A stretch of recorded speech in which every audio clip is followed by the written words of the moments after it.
I want to invite our children, any children who would like to come. So if you're an older child and you don't want to do this, that's fine. Stay seated with the adults, that's fine. But all of our kiddos who want, I want you to come sit right up here, and we're going to talk about what we just heard together, okay? Come on up here. Come on up here, kiddos. Crisscross applesauce.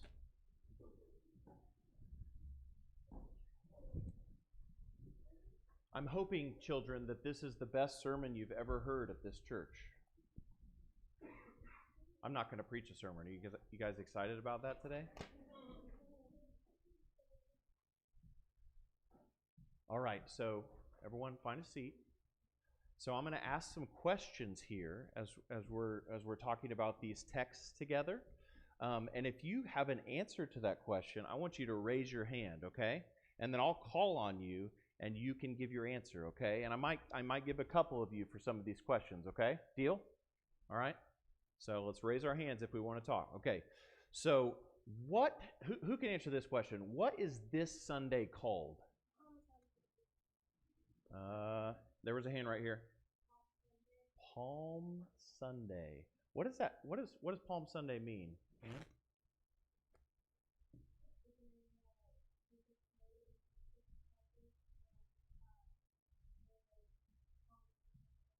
Yeah, we just kind of did that, didn't we? Right? We followed Jesus. We didn't have a donkey here today, but we remember that Jesus went into Jerusalem. So this is Palm Sunday, and what we do on this Sunday is we tell, and guess what? This is a really cool part. We act out. So we had a bunch of different people saying different parts for kind of like a play. That was Mark chapter 14 and Mark chapter 15 at the end of the gospel. And so we act out this whole story. So we process in and we do that. And it's kind of like acting out everything that we're going to do for this whole next week. Does anybody know what this next week is called that starts today? Holy Week. Holy Week.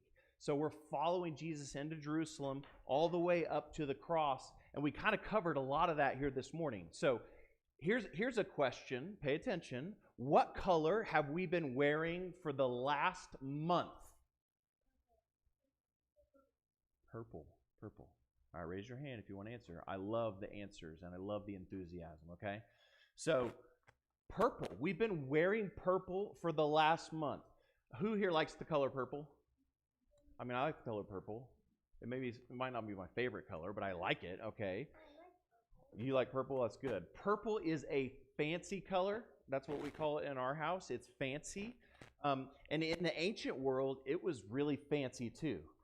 It was very expensive to have anything purple. And so the people who had purple were people kind of like me.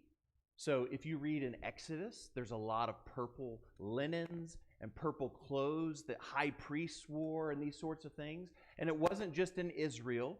It was all around the ancient world. If you called yourself a god or you thought you were some super holy person, guess what color you were wearing? Purple. You were wearing purple.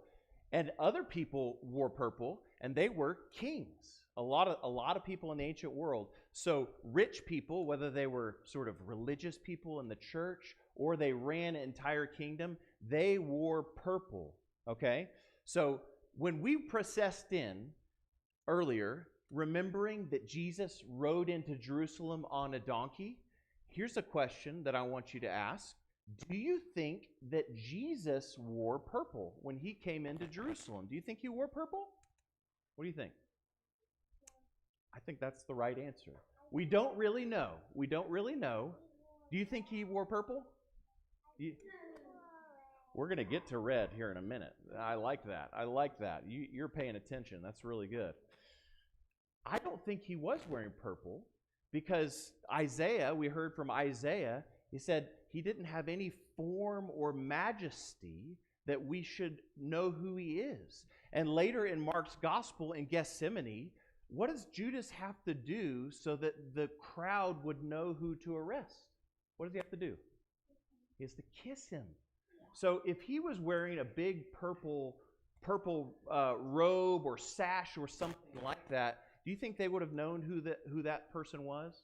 They probably would, right? So yeah, I don't think he came he came like a king. That's exactly what they expected, that the king, the Messiah, would ride into Jerusalem on a colt, a donkey. This goes back to the Old Testament in Zechariah. So they were looking forward to this day, but they didn't know who he was. So purple, this is really important. Purple had come to stand for not a good thing. It had come to stand for people who thought that they were like God.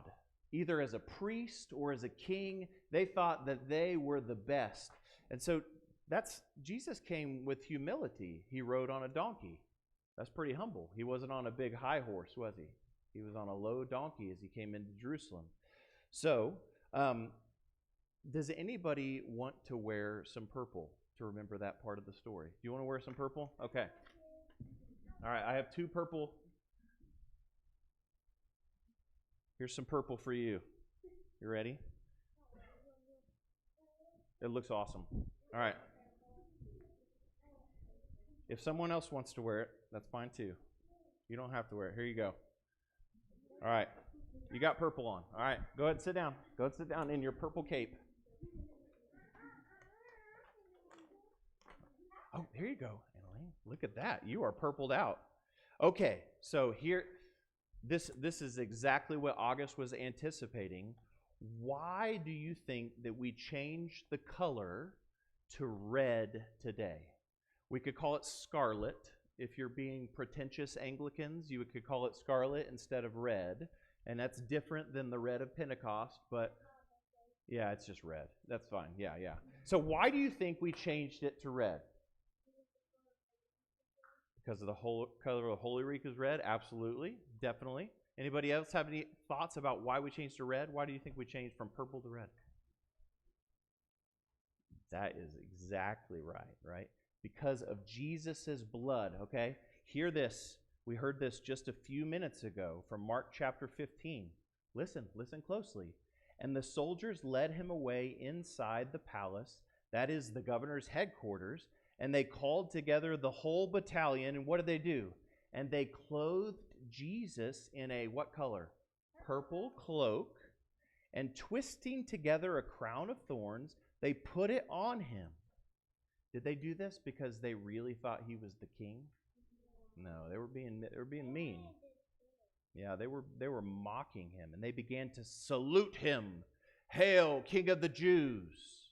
And they were striking his head with a reed and spitting on him and kneeling down in homage to him. And when they had mocked him, they stripped him of the purple cloak and they put his own clothes back on him. That's why I don't think he was wearing purple when he came into Jerusalem, because he was just wearing common clothes like everyone else. They put his own clothes back on him, and they led him out to crucify him. So if you guys want to be really, really nerdy about the Bible, and I hope that you want to be nerdy about the Bible, Matthew says that they put not a purple cloak on him, but a scarlet cloak on him. I don't know exactly why Matthew said that. Scarlet and purple are pretty close to each other. But here's what I imagine. As I read through Mark's gospel, which is what we heard this morning, Mark's account of this, after Jesus was scourged, what does it mean to be scourged? It's more than that. What does it mean to be scourged?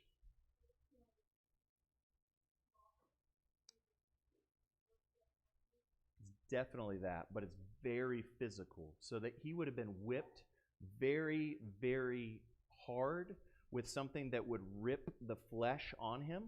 And so he would have been bleeding very, very much at this point. So you were talking about, why do we change to red? Well, it's because of blood. They put this cloak on him, and I imagine that it was a purple cloak.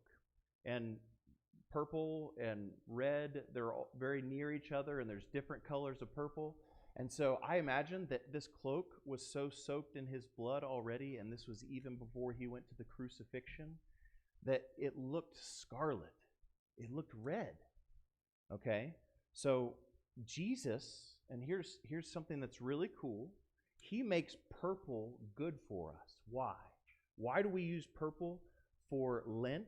Because purple is a sign of being a king, of being a ruler, someone who's going to be empowered to rule over a lot of things.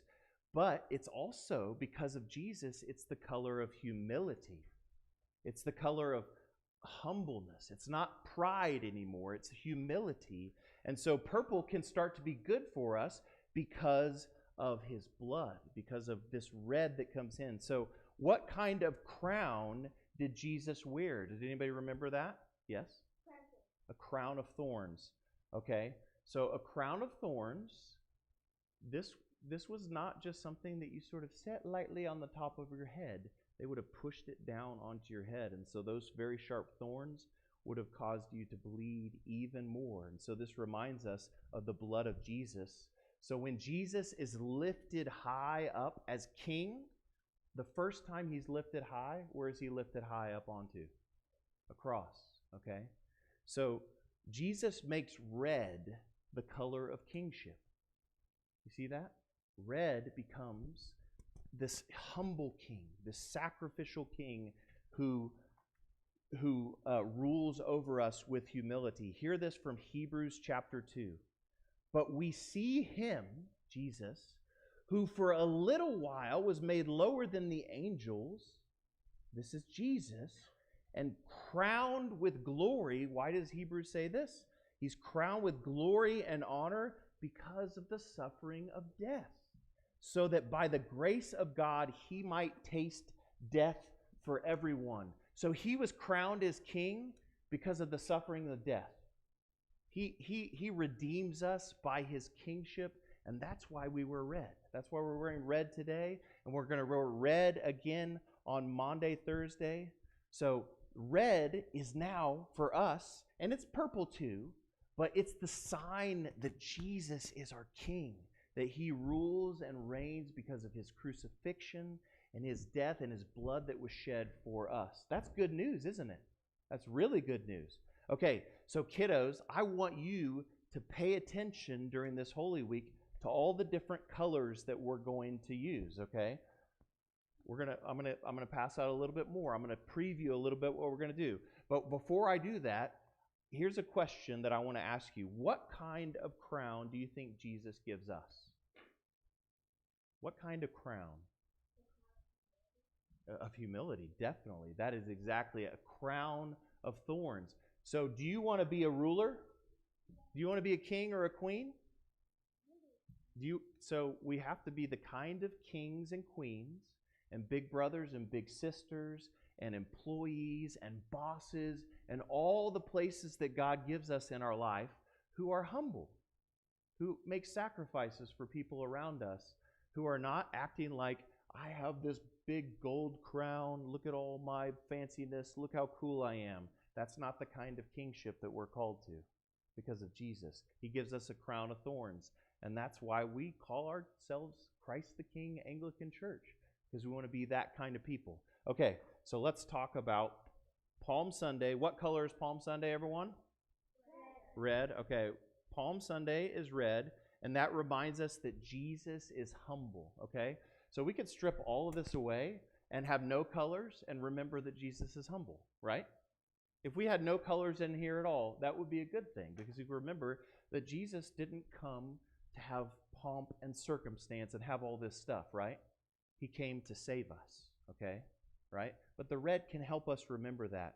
On Maundy, Thursday, we're going to remember that again, and we're still going to be wearing red. Now, I talked to Father Ben, and he knows a lot of things that I don't know. And technically, you can like change colors multiple times during the service during Maundy, Thursday, but that would be exhausting.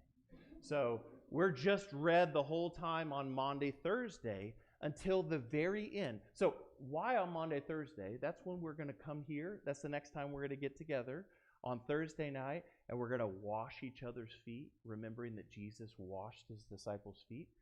Remember, he's a humble king. He's a king who serves, not a king who lords over, but he washes your feet. That's pretty cool, like a servant. But what else does he do on Maundy, Thursday? He gave us what? The Lord's Supper, which is what? The bread and the wine. What does he say this is? He says, this is my body, and he says, this is my blood, okay? So we were read on Maundy, Thursday, remember, he gave us this meal so that we can participate in his kingship as we come to feast, okay? So that's what we're going to do on Maundy, Thursday. And at the end of Maundy, Thursday, we are going to get rid of all of these colors, and we call that the stripping of the altar. We take all this stuff, all the candles, all the colors, and we put, what color do we put over the altar? Black. Black.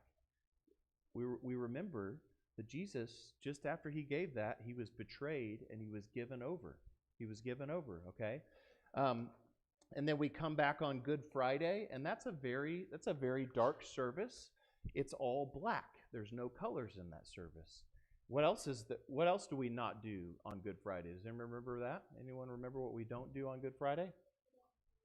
We don't have the Lord's Supper. It's the only time we don't have the Lord's Supper. It feels really weird when we get here. It's a very dark service, okay? So I will be wearing, does someone want to wear black? She raised first. This is, again, you're going to learn some more phrases. This is a tippet. Okay, so if we were, Ellie, you can't wear it too. Wearing black. Okay, and then, so what does it say after Jesus died on the cross in Mark's gospel? What happened to the sky? It was dark. It was dark immediately. Okay, it was a really dark night. And how many of you guys know that for all those disciples who denied him, who weren't there with him, who walked away from him, that Holy Saturday, the Saturday that Jesus was in the tomb, in the grave, that was a pretty dark day. Even if the sun rose on Saturday, you'd be pretty sad, wouldn't you? Okay? So it's all black. We're black all the way through Saturday.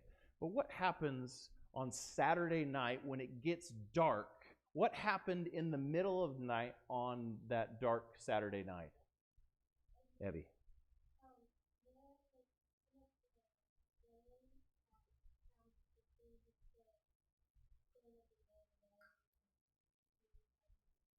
Yes. So that next morning, when the sun rose on Sunday, they came to a tomb, and guess what that tomb was? It was open and it was empty. So sometime in the middle of the night, that sneaky Jesus, he rose again from the grave. Sometime in the middle of the night. So what we're going to do on Saturday night is we're going to get here at 8:30, right after the sun goes down, because we don't want to do it at midnight. That would be really late, wouldn't it? All the moms and dads, what are you doing to me, Chris? They're still going to be doing that, trust me. But we're going to start at 8:30 in the dark of night, and we're going to rehearse this anticipation. But we all know what the end of the story is, don't we? So it's very exciting, but it starts in darkness. And then we're going to celebrate a bunch of baptisms, people who are coming into this story with us. They're coming into Christ. And then we're going to flip on the lights in the middle of the night, and we're going to say that H word or that A word, depending on how you spell it, that we've been waiting to say this whole purple season. Shh, don't say it. Don't say it. But we're going to do that in the middle of the night, remembering that Christ rose in the middle of our darkness. He rose from the grave, okay? And then we're going to come back the next morning and do it again when the sun rises. Deal?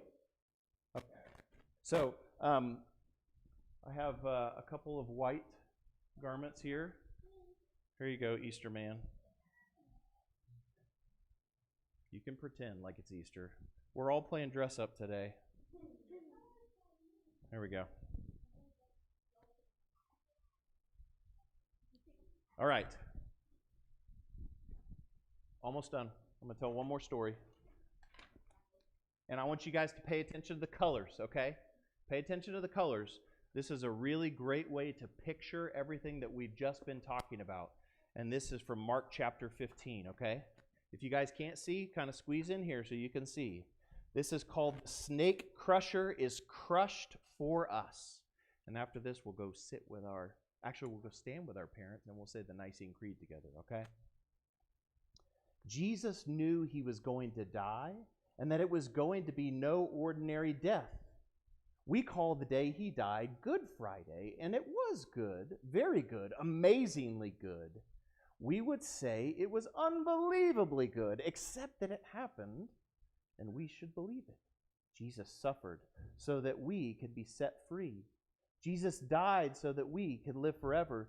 Jesus was the good shepherd, laying down his life for his sheep. That's why we call it Good Friday.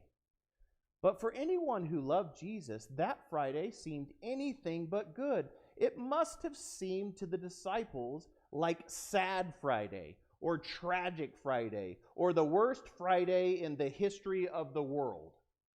Don't you know that's what it would feel like to them? As soon as it was morning, the Jewish leaders bound Jesus and delivered him to Pilate.